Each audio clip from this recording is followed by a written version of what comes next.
This video explains how to install the SD700.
Find the decompressed file, click on OK and next buttons one by one.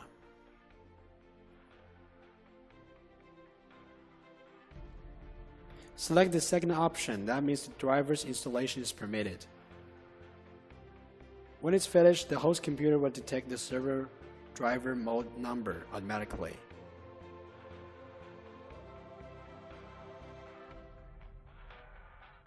Then you can see notice that USB communication is normal, that means the software installation is finished. The above is installation manual of SD700 host computer software.